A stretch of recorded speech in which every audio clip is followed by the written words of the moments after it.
Welcome to the Social Hotelier Show. I'm your host, Sam Erik Ruttman. And today we explore the intersection of emotion, light, and design, how the spaces around us influence the way we feel, think, and connect. My guest is Maiju Koskela, an acclaimed interior architect and spatial designer with Studio Puisto Architects, known for her ability to translate emotions into physical experience. Maya's work focuses on the subtle interplay of light, shadow, and material, crafting spaces that are not only functional but deeply human and sensorial. Her design philosophy challenges traditional architectural thinking by placing human experience at the center of every concept. Whether through hospitality spaces, cultural environment, or public installations, Maya's approach bridges art and architecture, creating atmosphere that resonate far beyond aesthetics. Maya, it's a pleasure having you on the show. Welcome. Thank you, Sam Erik. It's a pleasure to be here. Your work beautifully explores how light, material, and emotion shape the way people experience space. Before we dive into your design philosophy, I'd love for our audience to understand the person behind the work. So could you take us through your journey, how you found your way into interior architecture and spatial design, and what experience have most influenced the way you think about creating spaces today?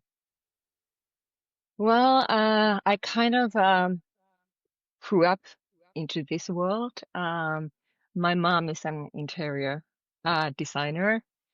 So I spent a lot of my childhood tagging along the site visits and photo shoots.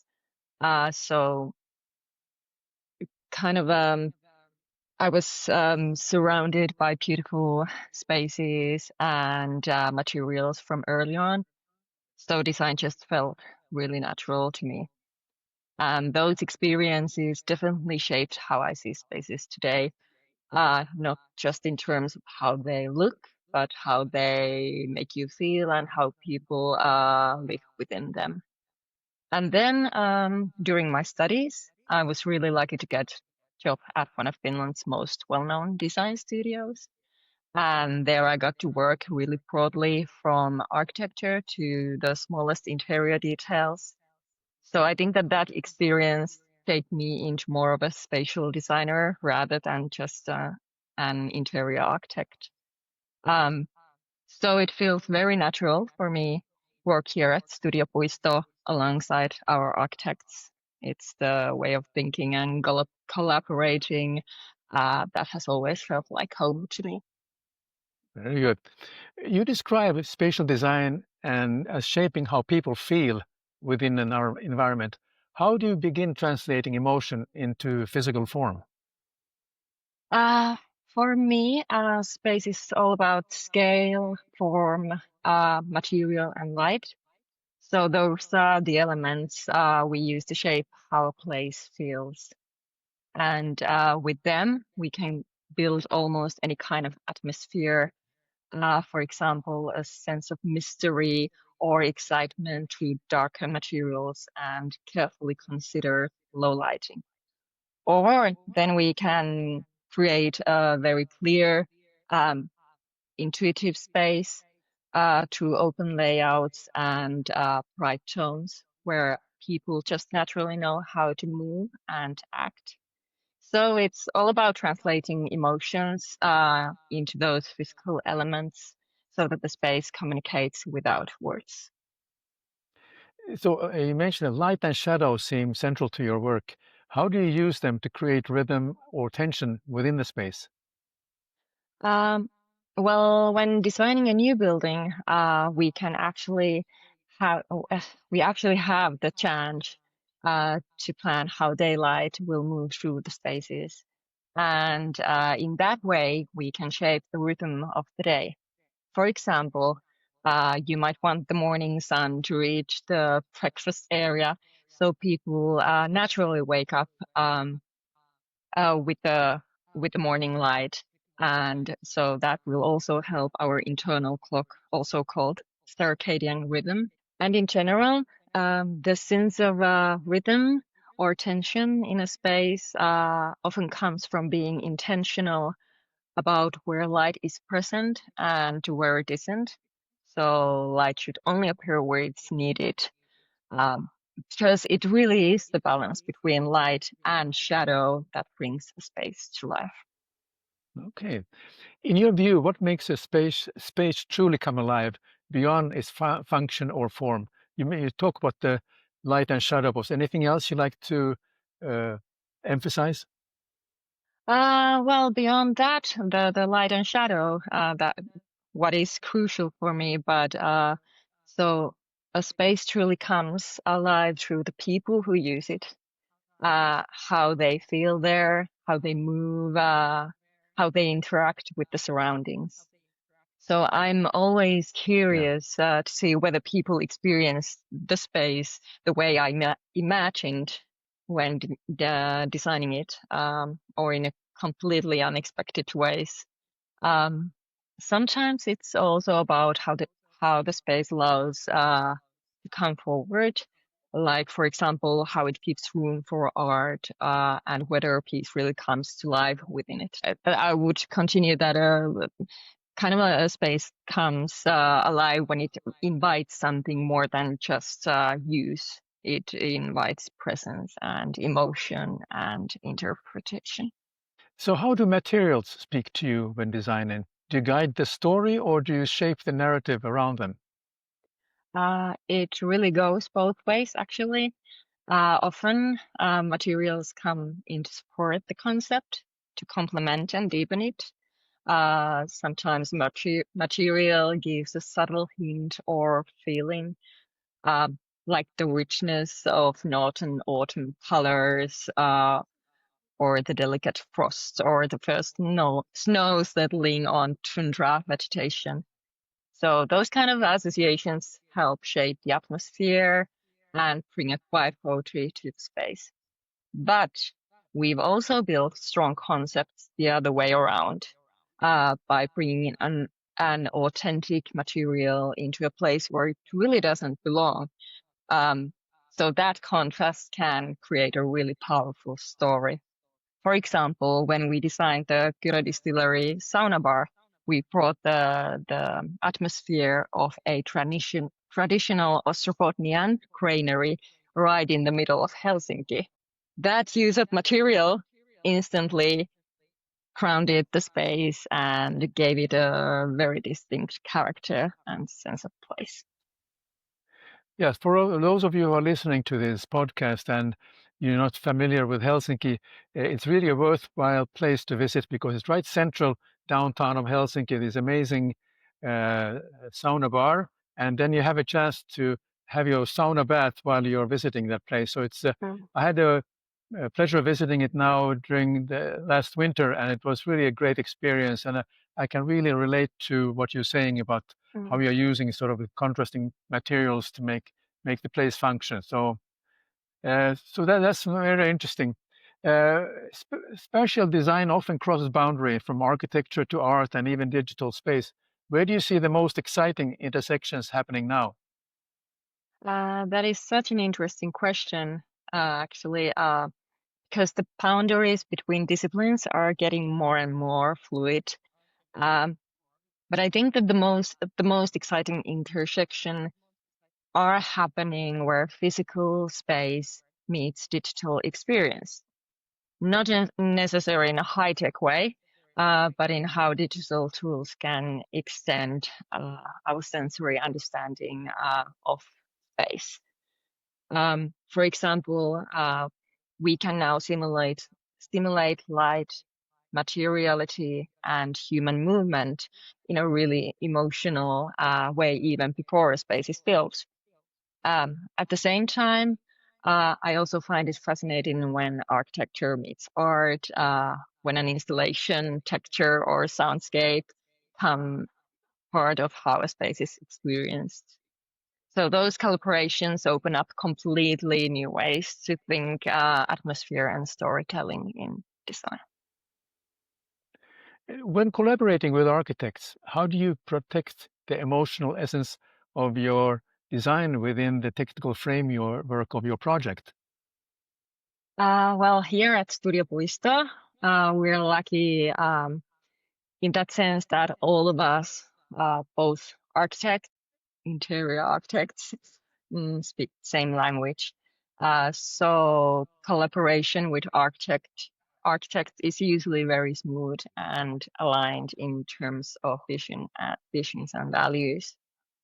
The real challenge often comes coordinating technical systems, especially HVAC.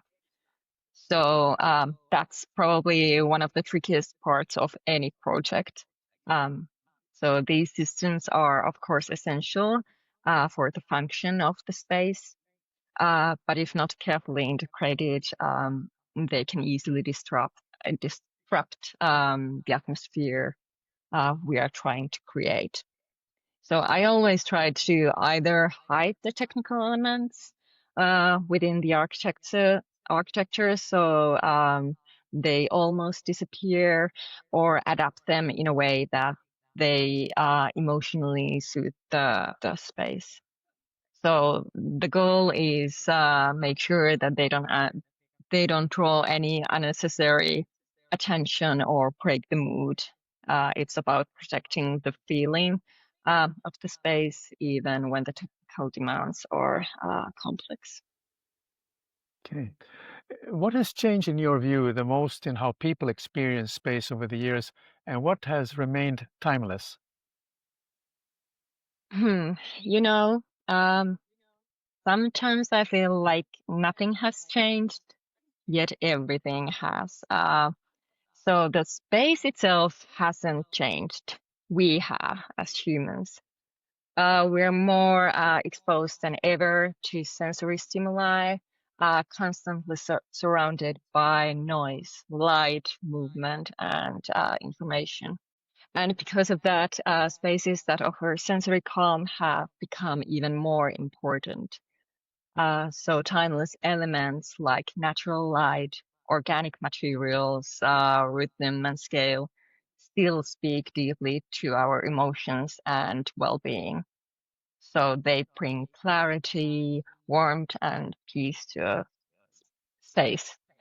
So it's kind of like all the elements that best promote the brain's need for reflection, rest, and recovery. So these are the things that continue to ground us, no matter how much the world around us shifts. You emphasize the human experience of space. Can you recall a moment when someone's emotional reaction validated your design intention? Well, there have been many kind words over the years, but the moments that truly stay with me are when someone's emotional response aligns with what I hoped the space would evoke. So there are a few moments that have really stayed with me. One example is an extension I designed for an apartment originally created in the 1950s by the legendary Ilmari Tapiovaara. And after seeing the finished result, the client said, it feels like the extension would have been always here. So kind of that one sentence meant everything. Uh, it told me that the new part had found the harmony with the existing one. Um, and another moment was at the opening of this Kyra Distillery sauna bar. And this well-known guest walked in and to the bar and immediately said, "Wow, this really is a sauna." So that spontaneous reaction captured exactly what I was aiming for. So the authenticity, atmosphere, and emotional connection. Nice, nice. Do you believe a space can influence human behavior, even consciousness? And if so, how deliberately do you design for that? Absolutely. I do believe that space can influence human behavior and even consciousness. And yes, this is something I consider very deliberately in my design process. The goal is to help people intuitively understand how to behave and feel in a space. Um, no true instruction, but through atmosphere. For example, if we want someone to slow down, to be present, to truly feel the moment, they need a space that gently removes all the unnecessary distractions, a space that sharpens their natural senses and allows the mind to settle. So designing for emotion means creating environments that support human intuition. It's about crafting spaces that speak to us without words, speed, spaces that guide us toward calm, focus, and connection simply by how they feel. Finally, if you could design a space that captured the universal human emotion, what would it be and how would it feel to step inside it? Especially with everything happening in the world right now, I would choose the feeling of safety. Safety is serenity, both in space and in the mind. It's peace, warmth, and quiet sense of belonging.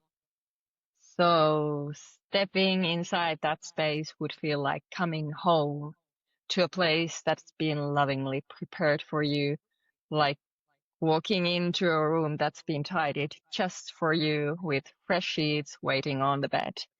Uh, it's soft light, gentle textures, and the kind of silence that doesn't feel empty but full of presence. So that's the kind of emotion I want my spaces to hold, not just to be seen, but to be felt.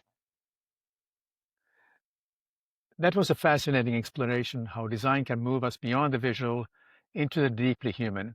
Thank you for joining me today, and thank you to our listeners for tuning in to the Social Hotelier.